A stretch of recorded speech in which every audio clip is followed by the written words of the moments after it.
Welcome to this explainer. Settle in, take a steady breath, and let's bring our focus level all the right up to 100%.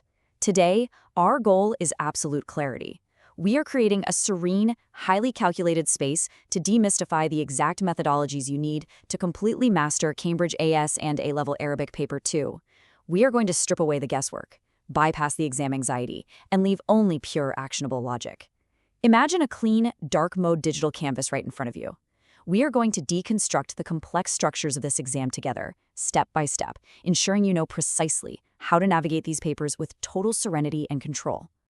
Okay, let's dive into this stark reality presented by a senior Cambridge examiner. When you see a quote like this, the immediate instinct for many is panic. But in this session, we don't do panic. We use this information to find the high ground. The difference between an average B grade and top-tier A-star mastery does not lie in how frantically you can write or how many vocabulary flashcards you have rigidly memorized. It lies entirely in the architecture of your understanding. When you are sitting in the exam hall and you are presented with a complex, high-tariff Arabic text of up to 750 words, you must learn to calmly peel back the filler words. You have to use a mental highlighter to isolate the exact assessment objectives, or AOs, that Cambridge demands. We aren't just reading a text, we are looking for the structural skeleton beneath it. To truly understand this transition from a B to an A-star, we have to look closely at two very different mindsets. Let's imagine two scholars sharing our digital workspace today. We'll call them Alex and Sam. Alex represents the classic B-level approach. Alex is incredibly analytical and highly precise, but tends to crowd the page layouts with unstructured facts. When faced with a prompt, Alex's instinct is to rely entirely on rote memorization, rapidly writing down isolated quotes and definitions in a panicked rush. It's too crowded. There's no breathing room. Then we have Sam. Sam is creative and dynamic, representing the other end of the spectrum. But Sam is prone to losing focus on specific command word parameters, writing beautiful Arabic sentences that unfortunately drift away from what the examiner actually asked. The true A-star approach is the perfect synthesis of structure and focus. The syllabus explicitly states that top-performing students build cross-topic connections. They don't just dump facts. They establish clear causal relationships.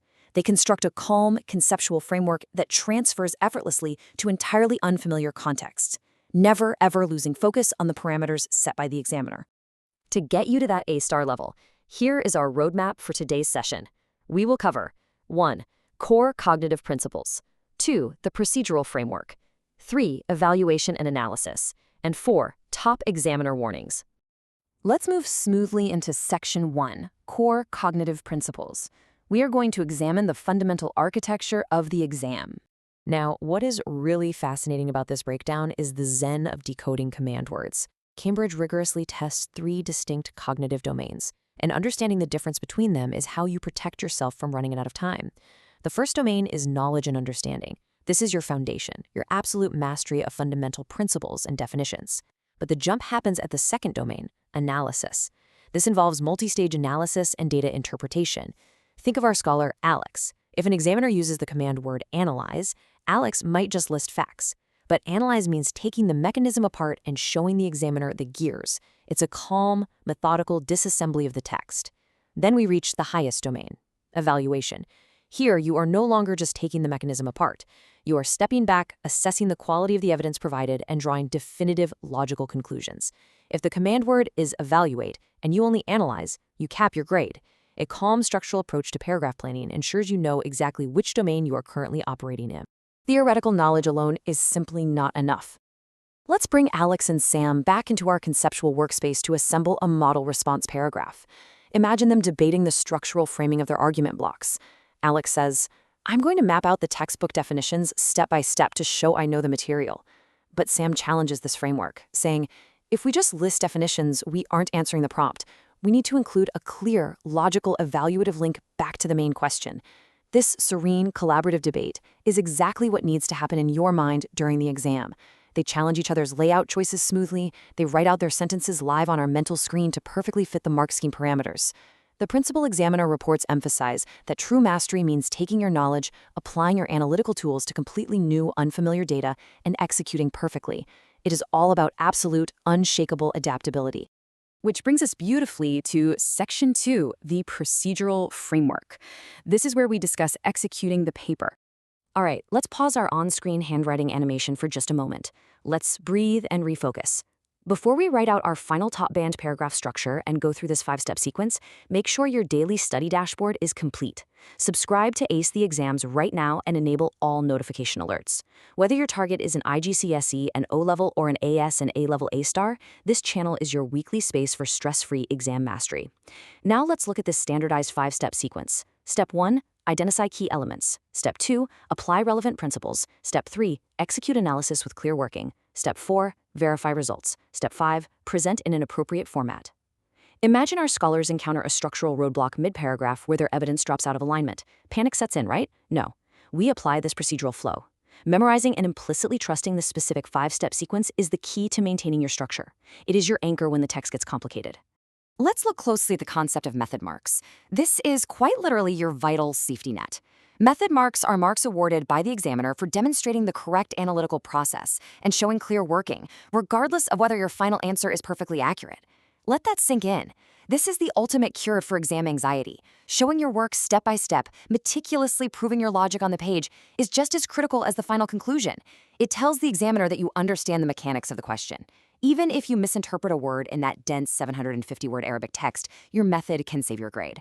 Never ever skip the process. The process is where the points live. Data interpretation isn't just about reading the text. It's about strict compliance. You're acting as a professional, securing every available mark by following presentation conventions. You must use proper headings, apply correct advanced terminology, use appropriate formats, provide clear annotation, and extract accurately from the texts. When your paragraph structure breaks down, you need a clear visual framework to restore balance to the text. We use the Peel structure. Point, evidence, explain, link. Imagine Alex and Sam writing the response out loud, line by line. First, the point, a clean, direct answer to the prompt. Then, evidence, a precise extraction from the text. Next, explain, their multi-stage analysis. Finally, link, a logical loop back to the command word. Following these strict conventions creates a pristine, high-scoring block of text that an examiner loves to read. Let's transition to Section 3, Evaluation and Analysis. We are now reaching for the top tier. Let's enter the practice arena. I want you to imagine Challenge 1, the mindful scan. Picture a highly complex Cambridge source text on your screen. A minimalistic circular graphic is counting down 60 seconds. Your task is to extract the single most high-yielding core trend while evaluating the evidence quality. To do this calmly, you apply these 4 filters. 1. Identify specific limitations in the text. What is the author omitting? 2. Note the assumptions being made by the writer. 3. Actively find alternative interpretations of the data. And 4. Assess exactly how these limitations affect the final conclusions. While the clock is ticking down, you aren't panicking. You are just methodically applying these 4 lenses. This ensures you are truly critiquing the structural integrity of the passage, elevating your answer from simple analysis up into that elite evaluative domain. Now for Challenge 2, the imperfect answer. Picture a flawed student paragraph on your screen comparing 2 related Arabic themes. Let's find exactly where the structural discipline breaks down and marks are lost. In this flawed paragraph, the student has written beautifully about how text A and text B are similar, but they stop there. That is the exact sentence where they lose the A-star. Top candidates know that comparative analysis requires identifying both similarities and differences. You must use clean highlighter strokes in your mind to map out the opposing viewpoints. Furthermore, you must actively use advanced comparative connectives to bridge these ideas. You must weigh their relative importance. You are not just summarizing, you are controlling the narrative of the comparison. Section 4, Top Examiner Warnings. Let's learn directly from the reports. These top 3 recurring mistakes from the principal examiner reports brilliantly illustrate exactly where focus drops and marks bleed away. Mistake number 1, using the wrong approach for the specific context given. This happens when you blindly apply a memorized structure without actually reading the nuances of the prompt. Mistake number 2, forgetting to check format and presentation conventions. This is purely a loss of focus. It's leaving out a heading or failing to properly cite an extraction. And mistake number 3, providing generic answers that lack specific context. You can write a gorgeous, poetic paragraph about an Arabic theme, but if it doesn't specifically reference the exact context and data of the provided passage, the examiner cannot give you the marks. Context is everything. Let's reinforce this mini-narrative one last time before we finish. Students lose marks by not showing working. Even if your final answer is wrong, method marks can save you.